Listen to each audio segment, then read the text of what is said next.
On September 15, 2025, with AIT stating the Taiwan status undetermined position, the people of Taiwan all the more need to make sure the path forward is clear. On September 14, 2025, Feng Eng, former Asia-Pacific chair of the Overseas Division of the U.S. Republican Party, said on Facebook that, since 1949, official statements on the issue of Taiwan's status have been fairly consistent. It is just that the United States tries to avoid saying it directly. In fact, one cannot find any clear U.S. statement that after World War II, Taiwan proper and the Penghu Islands belonged to the Republic of China. After so many years since the war, many people have grown weary of Taiwan's international positioning, but history is sometimes like this. At the most unexpected moment, someone suddenly speaks plainly. On September 14, 2025, the American Institute in Taiwan, AIT, in response to media inquiries, pointed out that Beijing has deliberately distorted the Cairo Declaration, the Potsdam Proclamation, and the San Francisco Peace Treaty, and reiterated that these documents never determined Taiwan's final political status. The U.S. Department of State also confirmed that AIT's statement accurately conveys Washington's long-standing position. This is not a sharp policy turn, but rather turning years of subtext into clear, verifiable, plain language. For members of the public who have followed this issue for a long time, at this moment reason has returned, procedure has returned. Such a statement, for the Taiwan civil government, TCG, feels more like a long-awaited "we hear you." Since Dr. Roger C.S. Lin founded the Taiwan civil government in 2008, he has repeatedly asserted, after the war, Taiwan's sovereignty remained undetermined, and Taiwanese should establish a civil government framework that could protect their rights and interests under occupation. In line with this reasoning, the United States, as the principal occupying power, has an inescapable responsibility to assist the people of Taiwan in moving toward the normalization of international status. Now that AIT has publicly clarified this key anchoring point, Taiwan's political status is undetermined, it effectively opens a door for TCG's years of efforts to be more readily understood by mainstream society. Not a blanket endorsement, but permission for the discussion to continue moving forward on the track of documents and international law. Of course, this "we hear you" does not mean a ruling has been handed down. We must also remind ourselves at this moment, the United States still maintains its One China policy framework and does not take a position on the question to whom Taiwan's sovereignty belongs. This round is about clarifying the murky points in historical documents, not announcing a final answer.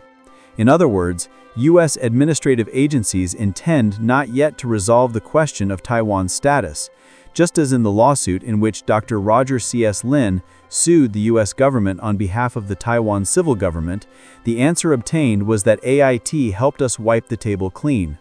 What truly needs to be laid out are procedural design, democratic consent, and international admissibility. These are the toolkits that can translate ideas into implementation. Precisely because of this, the echoes over these days will certainly not be in a single register. Beijing has already responded swiftly with accusations of turning black into white, and the narrative struggle between the United States and China over historical texts will continue to tug back and forth. But no matter how loud the noise gets, what matters most to us is not to dance along, but to shine a light for society on every verifiable document, every clear timeline, and every institutionalized international interaction.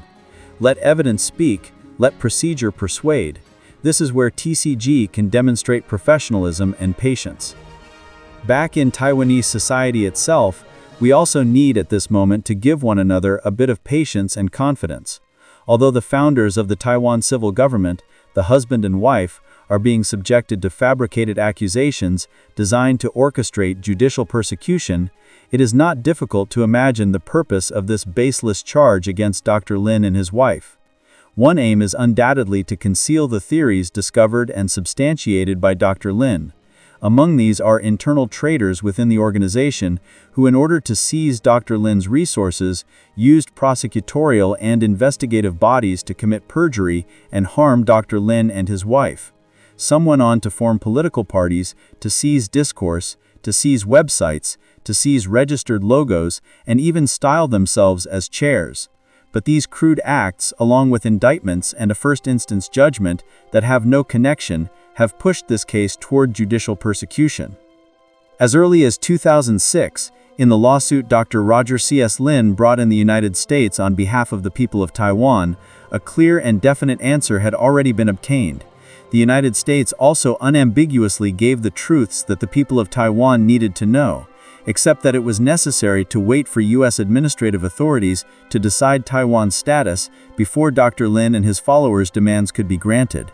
Patience, because justice often proceeds along procedure, and procedure is never fast. Confidence, because when the United States publicly makes clear that Taiwan's status is undetermined, it signifies that the space for us to advance rational discussion is expanding. This is not only encouragement for the Taiwan civil government, but also encouragement for all Taiwanese willing to engage in dialogue using data, legal reasoning, and the language of democracy. Years of perseverance have finally been heard. It does not mean we can reach the finish line today, but this step has already made the next step possible. So the tasks ahead are not romantic, yet they are especially critical. We must ensure that every step of our efforts proceeds correctly and steadily. Once the foundation is laid well, Taiwan's status undetermined will step by step move toward the United States, seizing the right moment to make a formal decision, and only then can a path of normalization that is legitimate, peaceful, and based on the consent of the people of Taiwan truly reach its destination. The perseverance of Dr. Roger C.S. Lin and countless advocates over these years has not been for some pretty slogan, but to ensure that the truth of Taiwan's situation, through Dr. Lin's writings and advocacy, prevents the people of Taiwan from being blinded by manipulative lies, and further enables the pursuit of human rights and welfare. Today, with the principal occupying power, the United States, making a clear statement, the people of Taiwan should all the more return to our original intention, use evidence and procedure to bring Taiwan to the place it deserves. This road exists because of you and me, and only because of our continued reason and courage will it reach its destination.